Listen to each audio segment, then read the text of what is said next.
I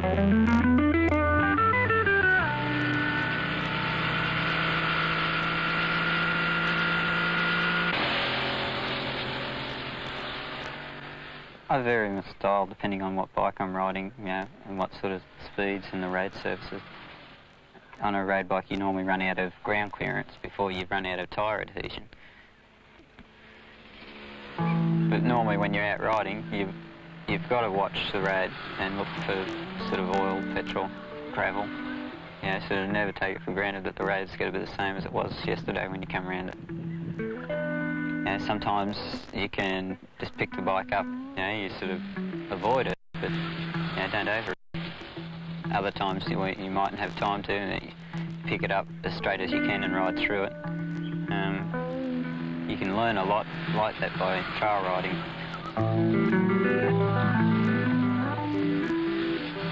The main thing is good tyre. That's about the only modification you make to most bikes. The factories do a lot of testing and they set them up pretty good. If you wanted to do sort of interstate touring where you're riding reasonably quick, you know, the lower bars are a fair bit more comfortable at speed, and as far as you're leaning forward a bit and it just takes some of the strain off your arms. With high bars you find when you're touring you tend to be sort of dragging off the bars all the time.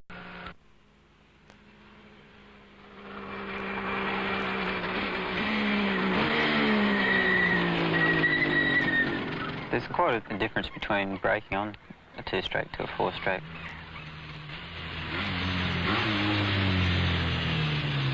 On a four-stroke, you've got a fair amount of engine braking. The actual back brake doesn't have to work as hard. When you're changing down, you've got to calculate the revs of each down change, you know, as you let the clutch out. With the two-stroke, you can virtually just keep knocking it back gears and just letting the clutch out without worrying about revving the motor too much. And especially on small bikes with fairly close gears. With the bigger two-strokes, you've got to rev them a clear bit.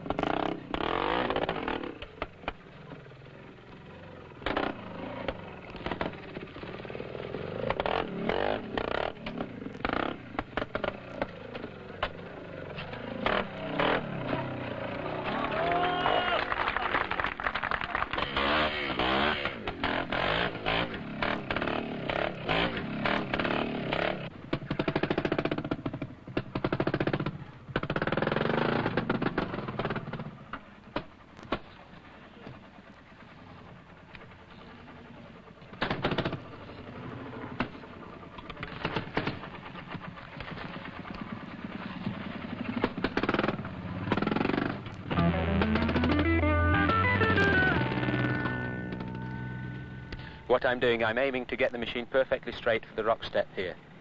And from the rock, the flat rock, I'm trying to carry the wheel to about 2/3 up the step, then closing the throttle, and then the machine will roll over.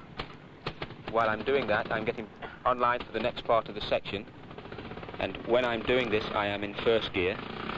And now we make the very tight turn round here, using the rock 2/3 of the way around the corner to stop the wheel sliding out. I'm physically lifting the machine onto the rock, and then I'm opening the throttle, not fully, but part way, to pull the rear wheel over the step. But as I'm doing this, I'm twisting the machine around with my body, so I'm getting my next position, which is a very tight left-hand turn on the rock slab, with a lot of sort of sand dust on top. And this is very, very delicate, because if you give a little bit too much throttle, the front wheel will slide away.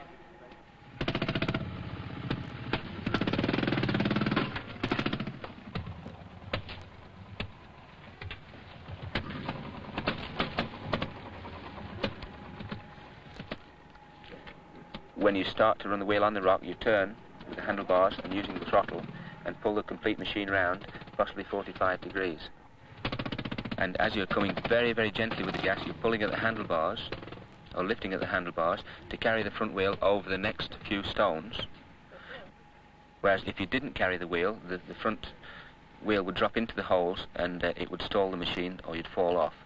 So we're carrying the wheel around the corner, and I need to then lift my machine right over to the left again to get the machine perfectly straight for dropping down this next rock step. And I drop down here using both brakes and no gas, and I put all my weight then to the back of the machine. So then I'm sitting right over the back wheel, and I'm keeping weight on the handlebars, lifting at the handlebars to carry the crankcase over the sharp corner of the rock so it really doesn't bang down too hard. Making this left-hand turn, I'm going back onto the gas again, with the throttle, then off with the throttle again, turning the handlebars, and keep lifting at the handlebars and going gently on with the throttle to carry the machine then down the next particular step.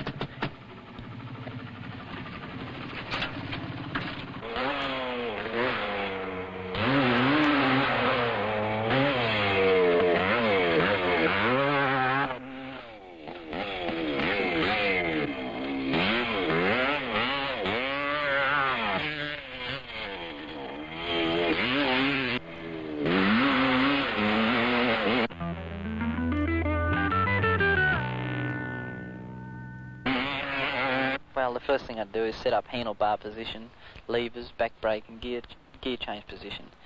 Now, how this is done, first of all you sit on the motorcycle, forward of the seat, right?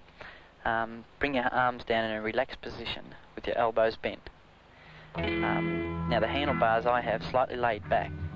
Now this stops me wrist fatigue and elbow fatigue and things like that. The reasons why the shocks aren't coming up directly from the front wheel. Now lever position I have slightly down because most of my braking is done standing up on the footrest.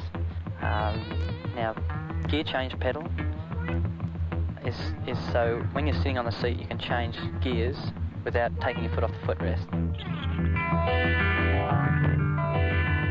You lay the bike into the turn, you get up to the front and your foot's out and the power's on, and if that power is not on enough you overbalance the bike. So your power's got to be exactly right with the way you're leaning, because if you're not leaning the right way the bike will fall down because of its momentum loss. Now put the foot up the front, which will hold the front wheel slightly in the air, which will give the back wheel time to drift. Once you've got your body weight set on the bike, you variate the throttle to keep your front wheel light on all the time. Back brake position is so you can ride with your foot on top of the back brake without locking it on.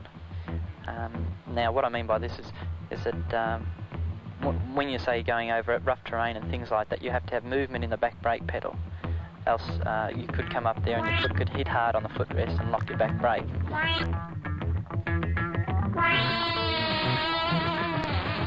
If you're getting chucked over the front, try and get clear of the bike. But if you're sliding it down into a corner, stay with the bike and keep going down with it. And usually it'll just, you'll be quite safe that way, really.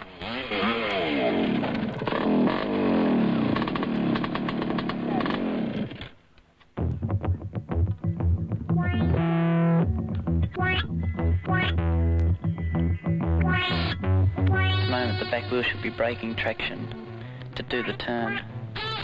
The front wheel's very light on all the time on the turn. I've turned the bike early and I'd overslid on me slightly, so I turned the handlebars and altered my weight.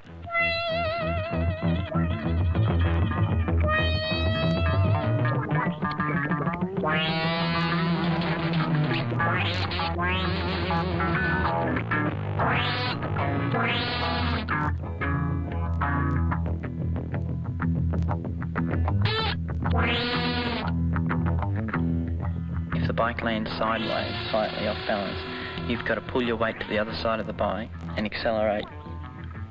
You've got to have the throttle on to drive the back wheel back into a straight line and to bring the front wheel light on again.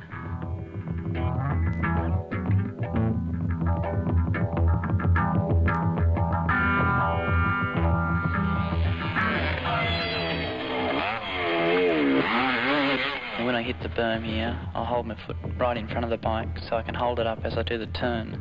The throttle's on hard now. At the moment, my hands are relaxed on the handlebars. There's no effort at all really on that turn. It's only the foot that holds you up.